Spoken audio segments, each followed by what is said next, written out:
Well, this week, the Rental Affordability Index revealed that Sydney's rental prices continue to be at crisis levels, while Melbourne has seen the greatest decline in affordability in 3 years. It's prompting calls for government to tackle housing affordability and more power for renters. Let's get more on this. So we're joined by Ned Kutcher from the Tenants Union of New South Wales. Ned, welcome. Good morning. All right, well, we're going to try to look at the national picture, obviously, and it's a fragmented market, really, for what's happening as far as rents are concerned. Just paint the picture for us, those, particularly in those centres, tends to be the largest cities, I guess, on the East Coast, where rents are pretty high for people that obviously can't afford to buy into the market. Well, that's exactly it. I think the Rental Affordability Index really paints that picture for us, and the organisation Anglicare has been doing a rental affordability snapshot for about the last 6 or 7 years. This is a consistent story. It's a story that's not new, but it's not getting any better. Rents are high, people are struggling, and in particular people are struggling to make that transition from renter to homeowner. So when we're talking about housing affordability, we really need to bring that into the discussion, and we need to look at ways of making a home in the rental market a more secure place to be. I mean, why are rents high? Is it purely supply and demand? Well, it's the dynamics of supply and demand. So we've heard a lot about negative gearing over the last couple of days. We need to also bring capital gains tax discounts into that conversation. We've heard a little bit about supply. We need to bring that into the conversation. The way that our housing system is designed at the moment is to give people something to invest in that will help offset their income in retirement. It's not designed with renter households and their needs in mind, and that's something that I think we really need to start talking about.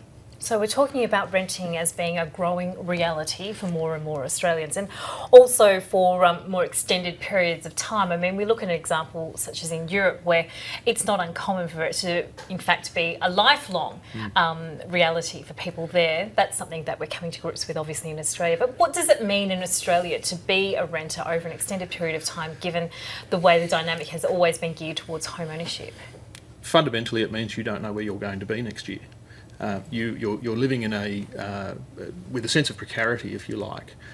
So the reason for that is that in all jurisdictions across Australia, there is the option in our renting laws for landlords to end tenancies without grounds. And what that means is they don't need to stand by their reasons when they want to end a tenancy. So tenants tend to be concerned about that when they're thinking about what other rights they do have, whether or not they want to challenge a rent increase because it seems excessive, whether or not they want to ask for repairs to be done to the property. They will always have in the back of their mind this sense that if I ask for that, or if I talk to my landlord about that, I'm going to be given notice, and I'm not sure where I'm going to be from there. And when you look at the Rental Affordability Index, it tells us that there's another reason why tenants don't want to move, is because when you do lose that tenancy, you're basically going back to a market that's probably moved a little since the last time you took on a home. So you'll probably find that what you're moving into is more expensive or not quite as good as what you're leaving. And that brings the stress, obviously, of trying to find another place. It's a very competitive market and so on. So you're advocating at least for greater rental rights. What's happening state by state? Are any of the governments moving to perhaps redress that imbalance? Look, there's just been a review of renting laws in New South Wales. There's currently a review in Victoria, Queensland and South Australia. And where tenants advocacy groups, colleagues that I have across the country, are making these arguments. But it's hard for us to cut through.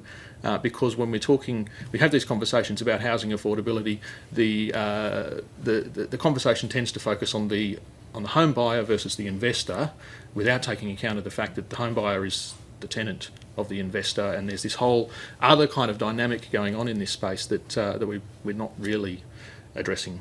So would you be advocating, for instance, for a national housing affordability strategy to be outlined? Absolutely. I think that's fundamentally what we need to be doing, and there's a range of options that are on the table for us to consider for that strategy.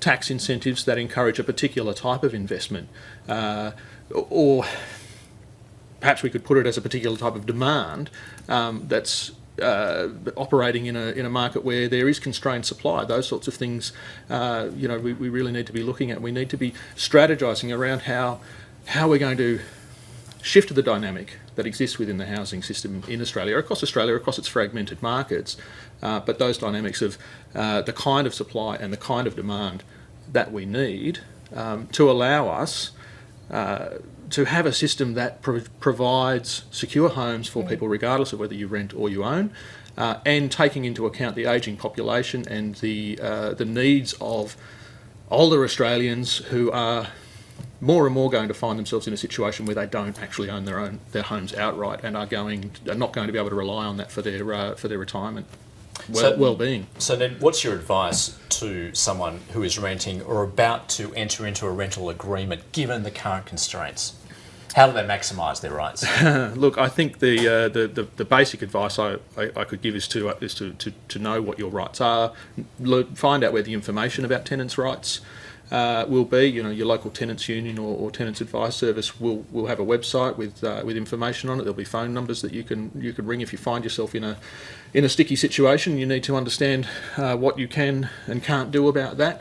But I think we also need to be building this discussion. We need to be looking at the system and saying, well, where can we make the changes that need to be made? And it's tenants who need to be driving that discussion. Do you feel, as far as the middle party here, real estate agents, are they working more for the landlord or the tenant? Of course, they're working for the landlord because they're getting paid. Well, they have a fiduciary obligation to their landlord. They're working in the landlord's interests. We can make no mistake about that. Sure, there are good real estate agents out there who are decent and fine people, and they'll do right by you and they'll do good by you. But when it comes down to it, their bread is buttered on one side only. All right then. Well, Ned Kutcher, thank you very much for joining us this morning on It's Weekend my pleasure. Breakfast. Thanks for having me.